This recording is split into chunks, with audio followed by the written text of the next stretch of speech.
Hello, നമസ്കാരം കൂട്ടുകാരെ. എന്തൊക്കെയുണ്ട് വിശേഷം? എല്ലാവരും സുഖമായിട്ടിരിക്കുന്നു. നിങ്ങൾ എൻ്റെ ചാനൽ ആദ്യമായിട്ടാണ് കാണുന്നതെങ്കിൽ ഒന്ന് സബ്സ്ക്രൈബ് ചെയ്യുക, ലൈക്ക് ചെയ്യുക, ഷെയർ ചെയ്യുക, ആ ബെൽ ബട്ടൺ ഒന്ന് അമർത്തിപ്പിടിക്കുക. ഭാരതം കണ്ടതിൽ വെച്ച് ഏറ്റവും മികച്ച രാഷ്ട്രീയക്കാരനും രാഷ്ട്രതന്ത്രജ്ഞനും തത്വചിന്തകനും സർവോപരി ഒരു മികച്ച അധ്യാപകനായി ജീവിതകാലം മൊത്തം സേവനമനുഷ്ഠിച്ച ഒരു വ്യക്തിയെക്കുറിച്ചാണ് നമ്മളിന്ന് പറയാൻ പോകുന്നത്. ഡോക്ടർ എസ് രാധാകൃഷ്ണൻ എന്ന സർവേപ്പള്ളി രാധാകൃഷ്ണൻ അവരെക്കുറിച്ച്. അദ്ദേഹത്തിൻ്റെ കുറച്ച് അപൂർവമായ ചിത്രങ്ങളും ഫോട്ടോകളുമാണ് നിങ്ങൾക്ക് ഞാൻ പരിചയപ്പെടുത്തി തരുന്നത്. ഒരു കുഞ്ഞു ചരിത്രവും. ഡോക്ടർ രാജേന്ദ്ര പ്രസാദിന് ശേഷം 1962 മുതൽ 1967 വരെ ഭാരതത്തിൻ്റെ രാഷ്ട്രപതിയായി അദ്ദേഹം സേവനമനുഷ്ഠിച്ചിട്ടുണ്ട്. അതിനു മുൻപ് 1952 മുതൽ 1962 വരെ ദീർഘകാലം ഭാരതത്തിൻ്റെ ഉപരാഷ്ട്രപതി സ്ഥാനവും അദ്ദേഹം അലങ്കരിച്ചിട്ടുണ്ട്. 1888 സെപ്റ്റംബർ 5 മദ്രാസിന് സമീപം തിരുട്ടനി എന്ന ഗ്രാമത്തിൽ ഒരു തെലുങ്ക് ബ്രാഹ്മണ കുടുംബത്തിലാണ് അദ്ദേഹം ജനിച്ചത്. ഒരു ജമീന്ദാരുടെ കാര്യസ്ഥനായിരുന്ന സർവേപ്പള്ളി വീരസ്വാമിയുടെയും സീതമ്മയുടെയും 6 മക്കളിൽ ഒരാളായി അദ്ദേഹം ജനിച്ചു. തിരുത്തണിയിൽ നിന്ന് തന്നെ അദ്ദേഹം പ്രൈമറി സ്കൂൾ വിദ്യാഭ്യാസം പൂർത്തിയാക്കി. സാമ്പത്തികം വളരെ മോശമായിരുന്നെങ്കിലും പഠിക്കാൻ സമർത്ഥനായതിനാൽ അദ്ദേഹത്തിന് ലഭിച്ച സ്കോളർഷിപ്പുകളുടെ സഹായത്തോടെ അദ്ദേഹത്തിന് വിദ്യാഭ്യാസം തുടരാനായി. 1896 ഹൈസ്കൂൾ വിദ്യാഭ്യാസത്തിനായി അദ്ദേഹം തിരുപ്പൂരിലേക്ക് പോയി.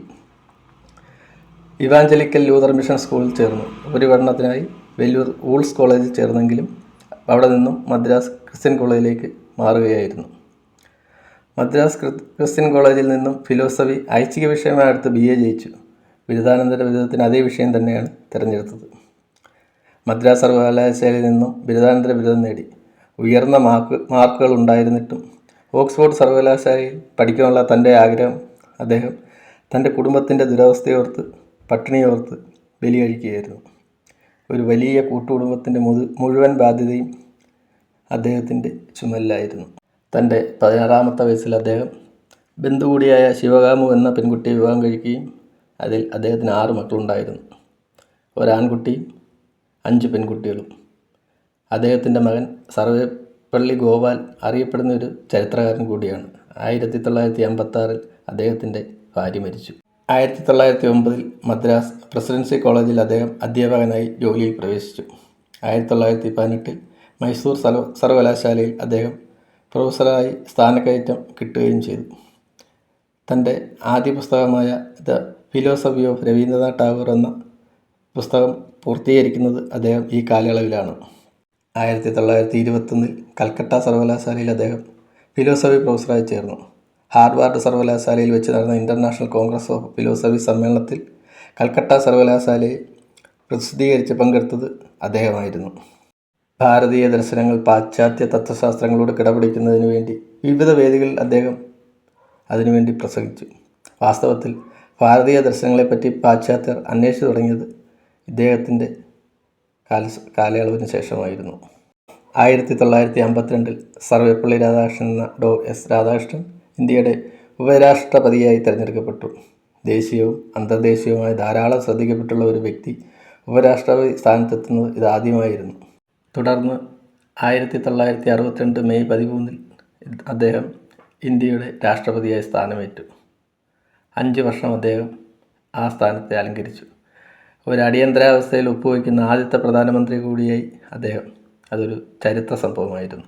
സ്വതന്ത്ര ഭാരതത്തിലെ ആദ്യത്തെ വിദ്യാഭ്യാസ പരിഷ്കരണ കമ്മീഷനായി സേവനമനുഷ്ഠിച്ചതും അദ്ദേഹമായിരുന്നു.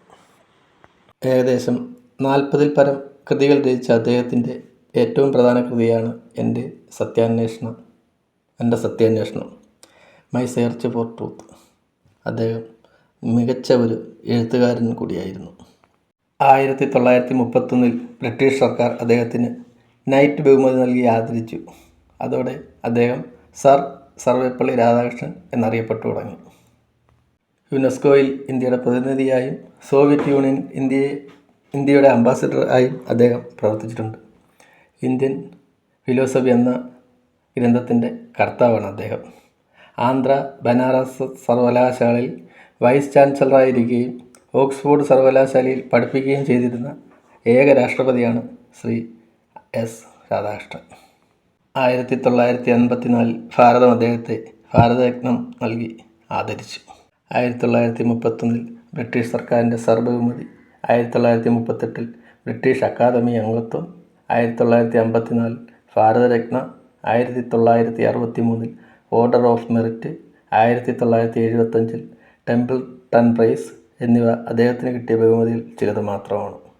ഇന്ത്യ കണ്ടതിൽ വെച്ച് ഏറ്റവും ശ്രേഷ്ഠനായ ഒരു തത്വചിന്തകനും വിദ്യാഭ്യാസ വീക്ഷണനും മനുഷ്യ സ്നേഹിയുമാണ് നമ്മുടെ പ്രസിഡന്റ് എന്നാണ് ഒരിക്കൽ അദ്ദേഹത്തെപ്പറ്റി ശ്രീ ജവഹർലാൽ നെഹ്റു പറഞ്ഞത്. രാഷ്ട്രപതി പദവിയിൽ നിന്നും വിരമിച്ച ശേഷം അദ്ദേഹം തമിഴ്നാട്ടിലെ താമ്പരത്ത് താമസമുറപ്പിച്ചു. 1975 ഏപ്രിൽ 17 ഭാരതം കണ്ട ഏറ്റവും മികച്ച ഒരു ഭരണകർത്താവ് നമ്മെ വിട്ടുപോയി. തത്വജ്ഞാനിയായ ഒരു ഭരണകർത്താവ്. ഒരിക്കലും നമുക്ക് ആ നഷ്ടം നികത്താനാവില്ല. ഒരിക്കൽ തൻ്റെ ജന്മദിനം ആഘോഷിക്കാനെത്തിയ ശിഷ്യരെയും സുഹൃത്തുക്കളെയും അദ്ദേഹം അതിൽ നിന്ന് പിന്തിരിപ്പിച്ചു. തൻ്റെ ജന്മദിനം രാജ്യത്തെ ഓരോ അധ്യാപകനും വേണ്ടി മാറ്റിവെക്കണമെന്ന് അദ്ദേഹം നിർദ്ദേശിച്ചു. അദ്ദേഹത്തിൻ്റെ സ്വപ്നം പിന്നീട് രാജ്യം സെപ്റ്റംബർ 5 അധ്യാപക ദിനമായി ആചരിക്കുന്നതിലൂടെ സാക്ഷാത്കരിച്ചു. എല്ലാവർക്കും വീഡിയോ ഇഷ്ടപ്പെട്ടെന്ന് കരുതുന്നു. നന്ദി, നമസ്കാരം. ഇനിയൊരറിവുമായി പിന്നെ വരാം. Thank you.